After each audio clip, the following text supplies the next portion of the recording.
Hello everyone, my name is Ethan Barker, and today I will be discussing the definition of ethics, the elements of ethics, some important features of ethics I've learned about so far, and I will also be explaining how an understanding of ethics can be useful for my major. So let's get into the video. First, I will be defining what ethics is. So ethics, or moral philosophy, is the study of morality. Morality refers to beliefs concerning right and wrong, good and bad.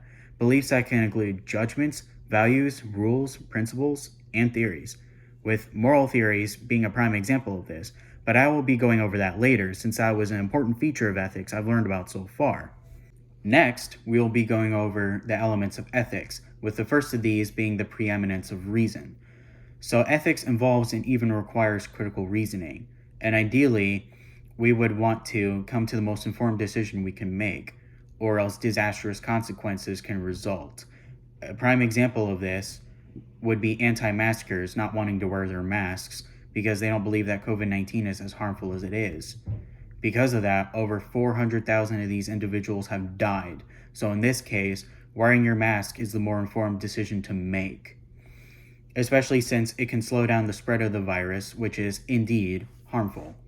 The next of these elements is the universal perspective.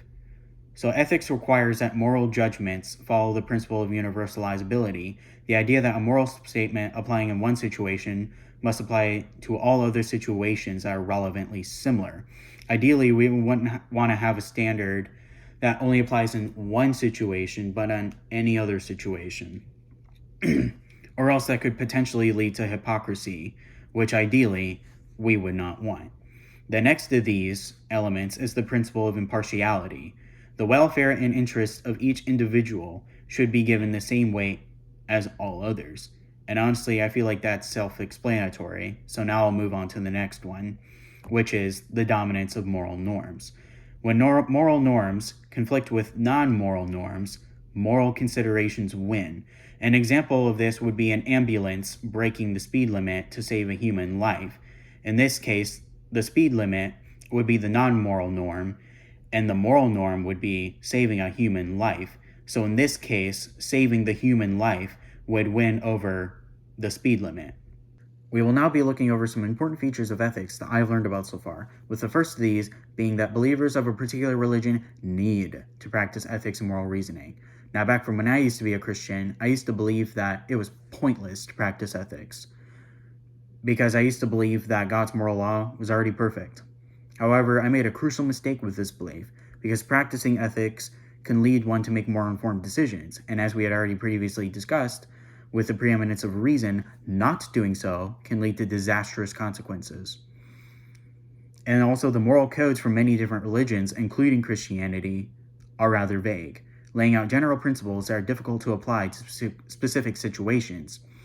Now, although they may have their place in life, they should never be substituted for a moral theory, because moral theories are more versatile and can be applied to many more situations.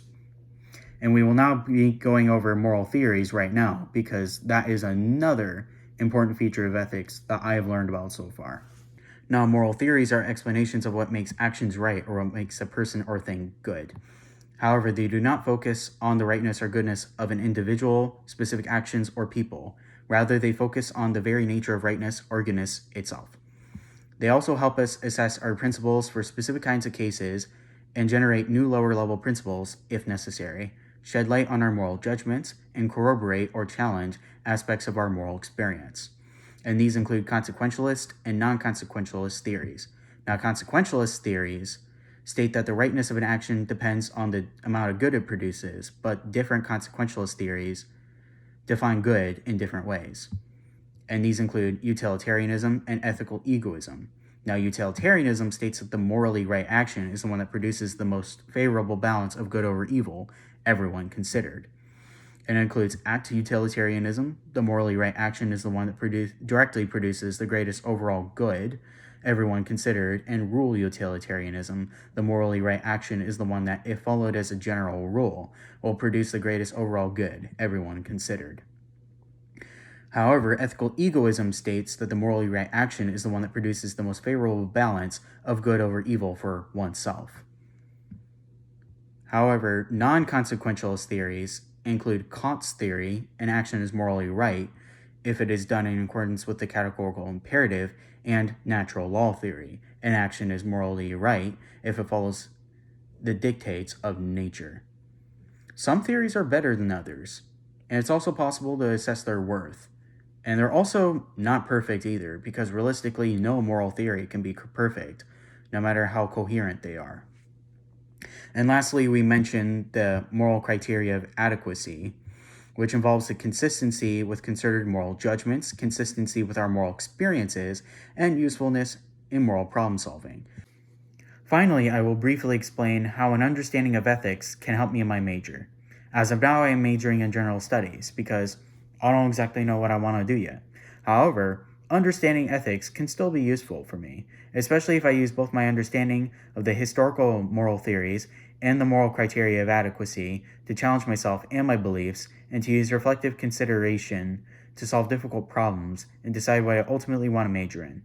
Upon considering factors such as the grades I am receiving in my classes and the subjects I'm interested in, I can use both that and my knowledge of ethics to make an informed decision as to what I want to major in, and to make the most out of the decision I made.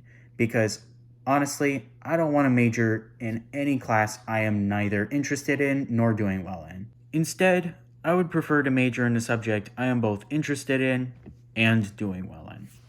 And that just about concludes my video. It was fun having you all here for this wonderful discussion.